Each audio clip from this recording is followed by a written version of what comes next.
Today I sang at a funeral and I sang 3 songs, and I'm going to break them down in this video and discuss them with you. Walk my way, and 1,000 violins begin to Hi, play. I'm Phoebe and I'm a funeral singer. I've been a funeral singer since 2017 or 18, I think, and I love it.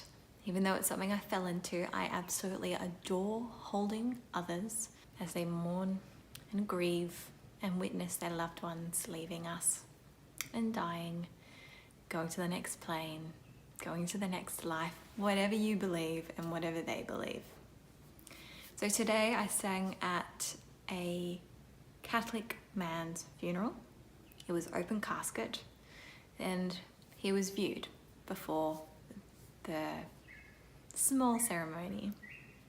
There was a priest and I sang 3 songs. So the first song was as people were entering, or as the priest entered, and it was "Make Me a Channel of Your Peace." Now this is a beautiful song for a funeral. It's a beautiful song for any sort of soothing, easing. It's asking for peace. It's asking for joy. It's asking for love instead of hatred. It's asking to have the negative things just removed and then filled with gratitude and love and joy and beauty. And it's quite a lovely tempo, so it's a very easy to listen to funeral song. It's a hymn, and a lot of hymns have an easy to listen to vibe. So, and then the next song was "Be Not Afraid," and that was going to happen at the committal. So in this chapel, the curtains closed and you could no longer see the casket. "Be not afraid, I am with you always. Come, follow me, and I shall give you rest," is the chorus. Now, rest is used a lot in hymns, and songs that refer to rest and giving rest are really funeral appropriate. Now, because it can also mean death in heaven, or rest in heaven, or death, or it can also represent ease for the people at the ceremony, so the guests that are there honoring that person that has gone. So it's sort of bit for him, bit for them, bit for the family, and it's just, again, it was a really easy to listen to song, harmonically not too challenging, simple, but that's the nature of hymns. Hymns are designed to be easy for the average person to sing along to, because that's what has happened, since the church sort of existed. And then the final song, as people were leaving, was Ave Maria. Now, this is Schubert's Ave Maria, and that's not necessarily important. It could have been Gounod's, it could have been Saint-Saëns's Ave Maria, but it's all about the text. So the Ave Maria text is religious. It is the Hail Mary in Latin. And it's interesting. I think the energy around hailing Mary at a funeral is about going back to the mother. For me, anyway, this is my interpretation. It's a beautiful song. It requires vocal skills. Not everyone can sing it. It's not something an average cantor, which is a hymn leader, can sing. And it's just glorious.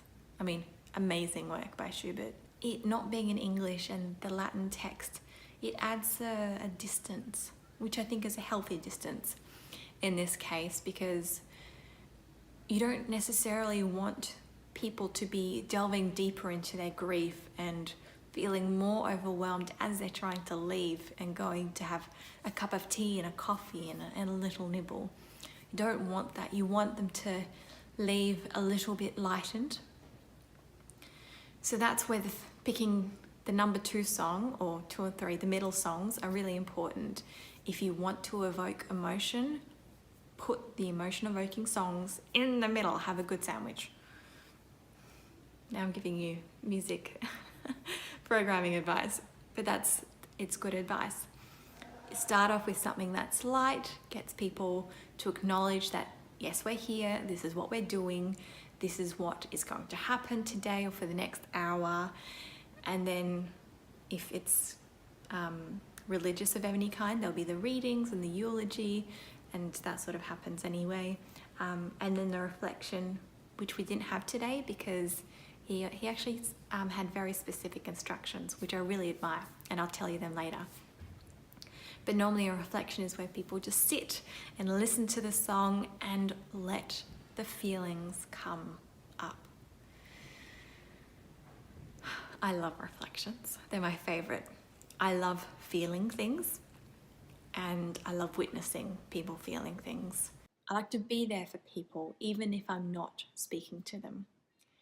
It makes my role as a funeral singer so much more fulfilling to be there emotionally and to hold energy as well as sing songs. So you got the reflection, and then Ave Maria at the end. It was just, and the chapel was super small, so I just filled the room with Ave Maria, and they sat and thought, and you can tell. You just tell by the way they're looking.